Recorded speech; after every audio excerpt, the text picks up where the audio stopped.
this morning, writer-director Damien Leone shared with us the very first still from Terrifier 3. Many are very excited about this update, but I feel that I found a little bit of a clue in the background of the photo. On top of that, I have some other speculation concerning the behind-the-scenes photo, a random thought that literally just popped in my head. Let's get into all of this.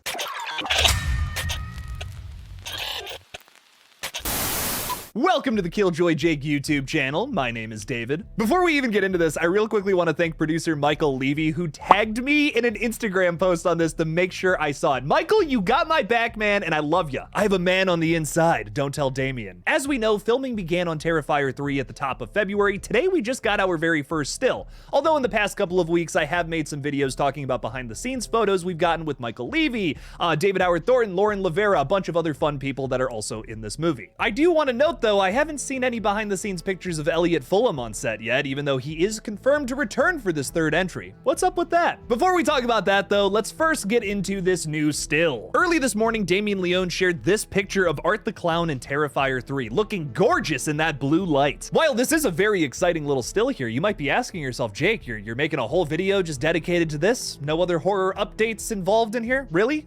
What's up with that? Well, ladies and gentlemen, you would be woefully mistaken if you thought that I didn't have some kind of crazy conspiracy theory to go along with this brand new image. I mean, come on. There are two things I want to point out about this photo. Art the Clown with his white makeup and like white and black costume or whatever, nary has a drop of blood on him. This has to be a shot from early on in the film, and you might remember that Damien Leone said that this movie is going to take place right where Terrifier 2 left off, at the Miles County Sanitarium. Talking about the beginning of the film, Damien Leone said this one is going to pick up where part 2 left off, in the insane asylum, so you're going to see what transpires there. What mayhem unfolds, because seeing how Art and Victoria ended up is so insane, and seeing how they get out of that situation and what happens next is going to be really wild. So this raises some really interesting questions, right? Art the Clown, no blood on him at all. Last time we saw him, he was coming out of, well, Victoria's vagina. I don't really know how else to put it except for that. Victoria gave birth to Art the Clown's decapitated head. That's what happened. YouTube, please don't restrict this video. You'll notice here that he's not covered in blood. He has his costume back and he looks clean, like he just came from the laundromat. So how did Art the Clown get his costume back, you might ask? Well, maybe he revisited the Terrifier, another set piece from the ending of Terrifier 2, which is kind of what that background looks like there. Here's a shot from the ending of Terrifier 2 with Lauren Lavera and Elliot Fulham's characters respectfully defending themselves against the little pale girl who mysteriously vanishes 2 seconds later after this. Now look at this still again. Does that background not look exactly like the Terrifier building that we were in during almost the entire third act of Terrifier 2? I say it does. Doesn't really look like that post-credits scene with Chris Jericho. I think my dude's already dead at this point. So if my conspiracy theories are to be believed, Art the Clown has already killed his way through the sanitarium, made it back to the Terrifier, maybe cleaned up the blood off of him, got his clothes back on, and then is gonna be killing on Christmas Eve. I'm sure that there are multiple puzzle pieces I have yet to figure out though, because as you remember, during the sanitarium scene, it was still Halloween. Chris Jericho and the nurse were eating from that zombie platter, and that's not necessarily something you do around Christmas time, unless that's a tradition that I've been missing out on all these years. Feels a little more Halloween-y to me. So there's gotta be some kind of flash forward, there's gotta be some reason for Art the Clown to wait before his next massacre. We'll just have to see and find out. Maybe the little pale girl, who I think is secretly the devil, has other business for him to attend to until Christmas. I don't know. As we learned last November when the teaser trailer for Terrifier 3 dropped, this is going to be a Christmas movie, and the poster, which is literally right behind me, already teases a very interesting kill that will probably happen in the film. I'd almost be disappointed if it doesn't. Let's just back up a little here so I can tell you what I'm talking about. We have Art the Clown with Santa's face wrapped around his neck. My dude Santa is probably getting his face ripped off in this movie. I will admit, my first thoughts looking at this photo this morning was, oh, well, maybe Art the Clown is like at the back room of a shopping mall where he's going to like rip the face off of a mall Santa. I still think that's going to happen, just not in this scene. Like I said, nary a drop of blood. I've never cut somebody's face off before, but I would imagine I would get covered in blood doing so. Speaking of that teaser though, and Terrifier 3 kills, a lot of people have speculated that maybe Art the Clown is going to viciously murder a child in the same way that he does like the bedroom scene or the hacksaw scene from the first one.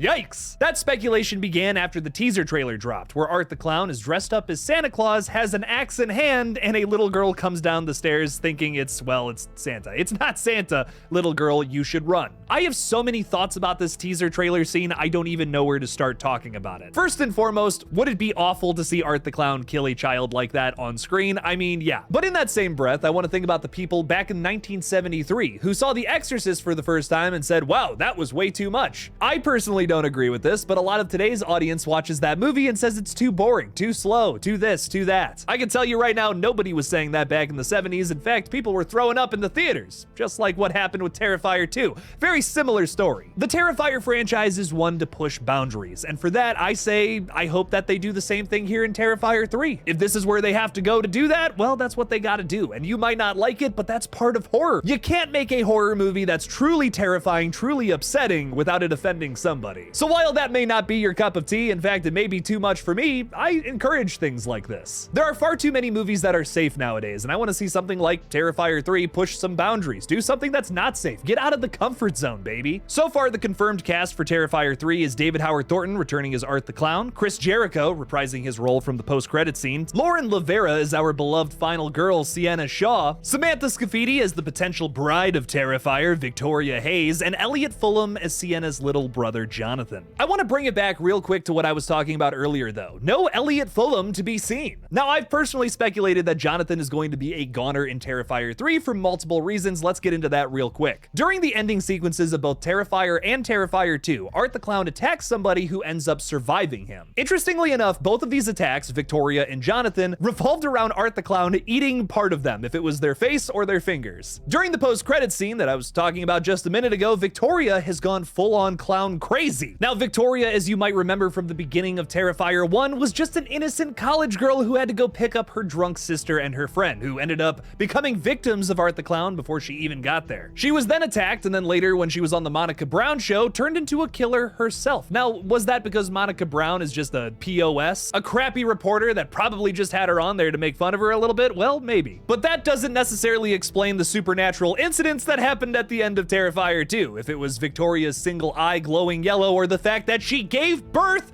to a severed head. Ladies and gentlemen, we can't look past that. I believe something similar is now going to happen to Jonathan in Terrifier 3.